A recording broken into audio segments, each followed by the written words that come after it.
For girls, compliments have an expiration date, but for guys, compliments are timeless. So, like, if you tell your girlfriend that she has the most beautiful legs in the world, she'll be happy for a few hours, but she's gonna need to be reminded of this like 500 more times. Now, with guys, like, I remember a girl told me 2 years ago that I had really nice hands. I still remember that every single day. I will never need to be reminded of that. But you gotta learn this as a guy because when you get in a relationship, your first reaction when they pull this, like, you never compliment me thing is to be like, I literally told you yesterday how much I think you're beautiful or this or that. No, buddy, that compliment expired yesterday. You need a new one today. How old are you, ladies? I'm 27. 36? Has dating gone easier for you or harder? Harder. Definitely harder. Why is that? It's harder because I've already built a life that I really love, and That's so I don't want to make compromises. A lawn chair car. So your standards have gone higher. Oh yeah, the pool is getting smaller, my standards are getting higher, so I don't know what to say. At 36, what are the men like in your dating pool? They're there. There's a range of men, I would say, but it's hard to find something that you have in common with a bunch of, I don't know, just, there's a lot of men out there, but just not what you're looking for sometimes. Did you think you had a better shot at getting into a relationship when you were younger? Yes, I'm an old lady, but also. But she doesn't look like an old lady. Look at her. She's hot. If you love someone, you love them no matter what. So like, yeah, it's okay. Wait, hold on.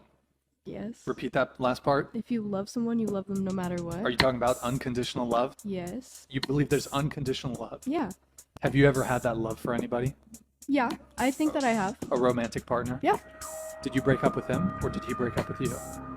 I broke up with him. Well, must have been conditional. You fell out of unconditional love? How does that work? We didn't talk, so I feel like that doesn't really. So there were conditions to your love.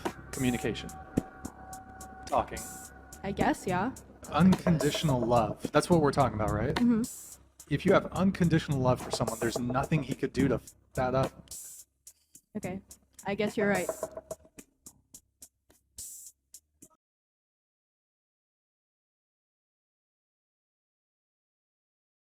This is horrifying. But like, do you know how many men I would rob if I looked like this? All of them. I would rob all the men. I regret rejecting him.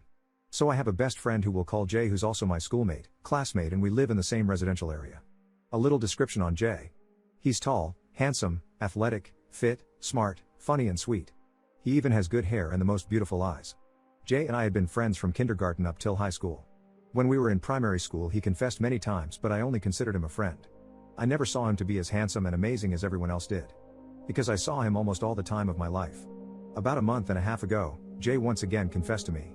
This time he did it more maturely and more in a sweet way that I actually felt butterflies in my stomach. But, I wasn't sure I felt the same. His confession did really make me think of it, but I really valued our friendship more and I didn't think I felt anything for Jay. So once again I rejected him in a way I regret to this day. I laughed and said, "So I'm still your little obsession. Grow up and move on already, Jay." His face after I said that made me regret my words. He didn't laugh like I did.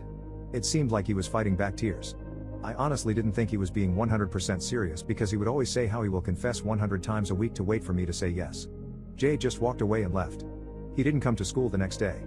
He didn't come outside when I went to call him to walk together to school. He ignored my calls and texts, and when he did see them, he never responded. At first I was angry at him. Why was he taking rejection so seriously?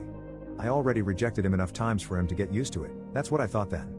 But the more I didn't get the notification of his text, his random FaceTimes, the goofy TikToks he'd send me, the more I didn't get to see his name pop up on my notifications, I felt bad. I had made so many tries to text him when I finally sent him an apology of a paragraph, but it was then I found out, he blocked me. He came back to school after missing 2.5 weeks out. Those 2.5 weeks I thought of him always. Our desks were together, so I'd zone out while staring at his desk. One of my friends even told me I might have fallen for you, but I denied it. I denied it until I saw him when he came back. Jay looked like a whole different person. He had dyed his blonde hair jet black and had gotten an amazing haircut. His aura completely changed as soon as he entered the class. Everyone looked at him and I did too. He sat down at his desk and didn't even turn to look at me.